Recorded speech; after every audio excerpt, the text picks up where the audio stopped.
Thank you very much. And with that, I recognize Mr. Levin.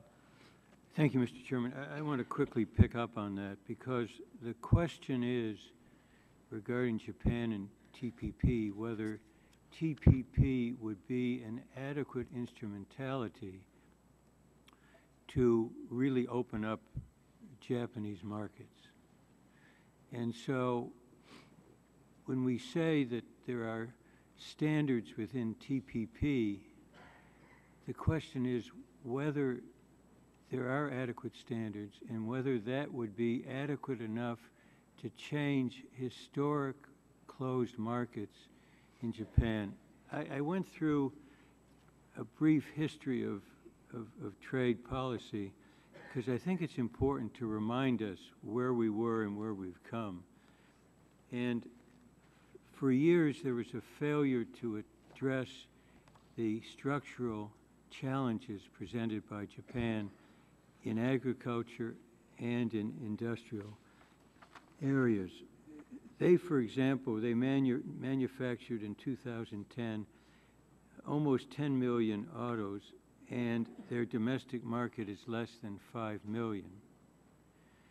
And so if they were granted TPP entry and the tariffs went down to zero, their manufacturers would save roughly $1 billion. And so far, the savings they've had from their closed markets have been used to sell the same auto here cheaper than it's sold in Japan. So you ask an important question, Mr. Chairman, and we have to be darn careful. We say we welcome. The question is whether a welcoming will lead to addressing historic closed markets. It's been a one-way street. And I think as we talk about China, we should remember the difficulty that we've had with Japan. I saw a story in, I very much welcome the President's decision to create the ITC, Mr. Ambassador, and you're going to take the lead. And I think it signals a much more vigorous effort by this administration than past administrations to get at the problem of an inadequate two-way street in trade with China, and they're using their structures to give them advantages that are inimical to fair trade, to free trade.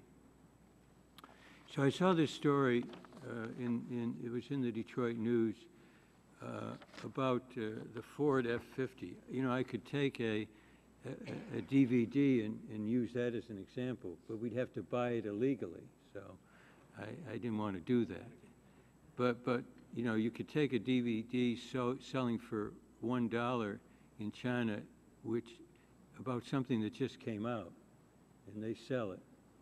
So this is a story about a Chinese truck that imitates the Ford 150.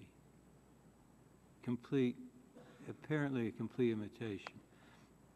And I think it raises all kinds of questions. I think China's entry into the WTO was necessary. We set some provisions in there that unfortunately weren't enforced. Now the administration is doing so. But I think that this picture shows the challenge that we face in making sure that China plays by the rules. So we welcome their participation, but we have to insist that there be a fair set of rules that they follow. And I hope very much that this establishment of the ITC will be not only a signal, but an embodiment of a new effort to insist that China play by the rules. Is that really what you're after? Well, I think the short answer is going to be yes. I just would like to motto, and you know how much you and I think alike on these. I just want to make one point. For us, this isn't a new effort. And again, I remind you when we were here last year, and this committee's always been wonderfully welcoming and supportive of us.